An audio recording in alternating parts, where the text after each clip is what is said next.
జగన్మోహన్ రెడ్డి గారికి ఇచ్చింది పర్మిషన్ 100 మంది 3 వెహికల్స్. అక్కడ జగన్మోహన్ రెడ్డి గారు జన సమీకరణ చేసింది 1000 మంది.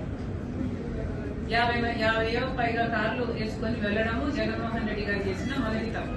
రెండో తప్పు, జగన్మోహన్ రెడ్డి గారు సైడ్ బోర్డు మీద నిలబడి కాన్వాయ్ సాగుతుండగా ఈయన షేక్ హ్యాండ్ ఇయ్యబోయారు. జనం అటువైపు నుంచి జగన్మోహన్ రెడ్డి గారికి షేక్ హ్యాండ్ ఇవ్వాలని ఆయన మీద పడుతున్నప్పుడు ఆ తోపులాట్లో జనమంతా కారు దగ్గరికి వచ్చే క్రమంలో ఒక మనిషి కారు టైర్ల కింద పడి అది చూసుకోకుండా ఆ డ్రైవర్ ఈడ్చుకొని వెళ్లడము తప్పు. బేసిక్ గా ఇక్కడ ఉల్లంఘన జరిగింది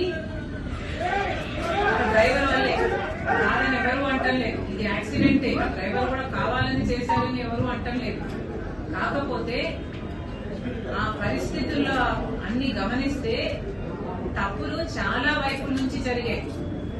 పోలీసులు 100 మందితో వెళ్ళమంటే 1000 మంది లేకపోతే 1000 మంది అక్కడ ఎందుకున్నారు? జగన్మోహన్ రెడ్డి గారు సైడ్ బోర్డు మీద ఎందుకున్నారు? యాక్సిడెంట్ జరిగి ఆ మనిషి టైర్ కింద పడితే పక్కన మనుషులు కారు ఆపమంటే ఆ మనిషిని పక్కకు లాగి పడేసి మళ్లీ కాన్వాయ్ వెంటనే సాగిపోవడం ఏమిటి?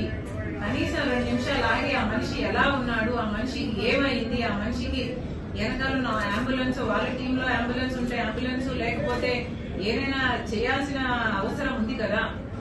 అది కూడా వాళ్ళ కార్యకర్తే కదా, వైసీపీ కార్యకర్త అయ్యుండి జగన్మోహన్ రెడ్డి గారికి షేక్ హ్యాండ్ ఇయ్యబోయి ఆయన వాళ్ళ కారు కిందనే పడితే కనీసం పట్టించుకోకుండా, కనీసం మానవత్వం లేకుండా దాటుకొని వెళ్లడం తప్పు.